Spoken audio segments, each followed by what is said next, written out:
കേരള കോൺഗ്രസ് ചേർത്തല നിയോജകമണ്ഡലം കമ്മിറ്റിയുടെ ആഭിമുഖ്യത്തിൽ NHI റെയിൽവേ സ്റ്റേഷനിലേക്കുള്ള ഈ നാട്ടിലെ ജനങ്ങളോട് ഒരു വെല്ലുവിളി തന്നെ ഉയർത്തിയിരിക്കുക. ആയിരക്കണക്കിന് ആൾക്കാര് എത്തിച്ചേരുന്ന ഈ റെയിൽവേ സ്റ്റേഷനിൽ ഒരു മേൽപ്പാലം അനുവദിച്ചാൽ മാത്രമേ ഇങ്ങോട്ട് കടക്കാൻ പറ്റുള്ളൂ. ഇതിനെതിരെയാണ് കേരള കോൺഗ്രസ് ഇന്ന് ശക്തമായ സമരം ഇതിന് മുന്നിൽ നടപ്പിലാക്കുന്നത്. ആയിരക്കണക്കിന് വരുന്ന യാത്രക്കാരാണ് ഇവിടെ നിന്ന് കയറി പോകുവാനും ഇവിടെ വന്നിറങ്ങുവാനും വേറെ പല കാര്യങ്ങൾക്ക് വേണ്ടി ചേർത്തല റെയിൽവേ സ്റ്റേഷനിലേക്ക് വന്നുകൊണ്ടിരിക്കുന്നത്. അങ്ങനെ വരുന്നവർക്ക് ജീവന ഭീഷണിയില്ലാതെ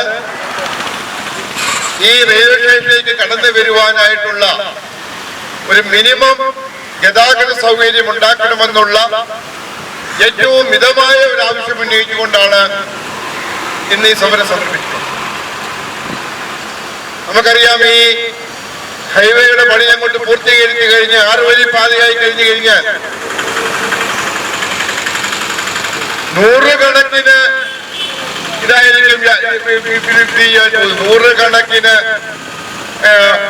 വാഹനങ്ങളായിരിക്കും, ആയിരക്കണക്കിന് വാഹനങ്ങളായിരിക്കും ഓരോ ദിവസവും ഇതുവഴി കടന്നുകൊണ്ടിരിക്കും.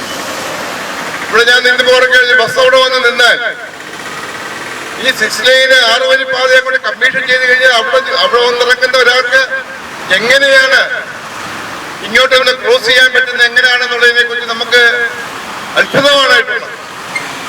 ചില പ്രായമുള്ളവരോ ചില പ്രായമുള്ളവരോ ചില രോഗികളുള്ളവരോ ഒക്കെ വന്നു കഴിഞ്ഞാൽ ഈ റോഡിൽ നിന്നും ഇങ്ങോട്ടൊന്ന് ക്രോസ് ചെയ്ത് കഴിഞ്ഞാൽ സ്വന്തം ജീവന ഭീഷണിയില്ലാതെ നമുക്ക് ചെയ്യാൻ പറ്റാത്തൊരവസ്ഥ വിശേഷം ഉണ്ടായി. അതുകൊണ്ടാണ് ആ ഒരു സാഹചര്യത്തിലാണ് ഇവിടെ ബഹുമാനപ്പെട്ട ശ്രീ ബിജു സൂചിപ്പിച്ചു, ഒറ്റപ്പുന്ന മുതൽ എക്സൈ ജംഗ്ഷൻ വരെയുള്ള ഏതാണ്ട് 3 കിലോമീറ്റർ ഒരു എലിവേറ്റഡ് ഹൈവേ ഉണ്ടാക്കുകയും ആ എലിവേറ്റഡ് ഹൈവേ കണക്ട് ചെയ്തുകൊണ്ട് ഒരു ഫ്ലൈ ഓവറോ അല്ലെങ്കിൽ അണ്ടർപാസോ ഇവിടെ നിന്ന് അങ്ങോട്ടും ഇങ്ങോട്ടും ക്രോസ് ചെയ്യുവാൻ വേണ്ടി ഉണ്ടാക്കുകയാണെങ്കിൽ ജനങ്ങൾക്ക് എത്രയോ സൗകര്യപ്രദമായിരുന്നു. പക്ഷെ ഇത് ആരോട് പറയാൻ, ആര് കേൾക്കാനായിട്ടാണ്? നമുക്കറിയാമല്ലോ, ഇന്ന് ഹൈവേയുടെ ഓരോ ദിവസത്തെ പത്രത്തിൽ വന്നുകൊണ്ടിരിക്കുന്ന ഹൈവേയുടെ വിശേഷങ്ങളൊക്കെ നമുക്കറിയാവുന്നതാണല്ലോ. 10 മീറ്റർ കിട്ടുമ്പോൾ 15 മീറ്റർ അഴിഞ്ഞു വീഴുന്ന, പൊളിഞ്ഞു വീഴുന്ന അവസ്ഥാവിശേഷമാണല്ലോ.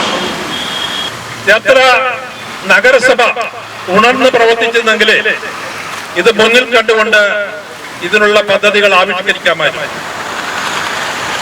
അതവർ ചെയ്തില്ല. ഒരു പേരിന് വേണ്ടി കഴിഞ്ഞ ദിവസം ഇവിടെ ഒരു ധർമ്മ നടത്തുകയുണ്ടായി. നമുക്ക് ഇവിടെ നിന്നുള്ള MLA സംസ്ഥാന ഗവൺമെന്റിലെ മന്ത്രിയാണ്. അദ്ദേഹവും അത് ചെയ്തില്ല. ഇപ്പോൾ നമ്മുടെ മുൻവശം കാണുന്ന ഭാഗം കെട്ടിയടച്ചു വരികയാണ്. ബാക്കിയുള്ള സ്ഥലങ്ങൾ ഇപ്പോൾ റെയിൽവേ സ്റ്റേഷന്റെ മുമ്പിലാണ് ധർമ്മ നടത്തുന്നതെങ്കിൽ പോലും ദേശീയപാത അതോറിറ്റിയുടെ പുറമേയുള്ള ഓഫീസിൽ ഇതിന്റെ കാര്യങ്ങള് ആകപ്പാടെയുള്ള ഒരു ഓഫീസ് അവിടെയാണ്.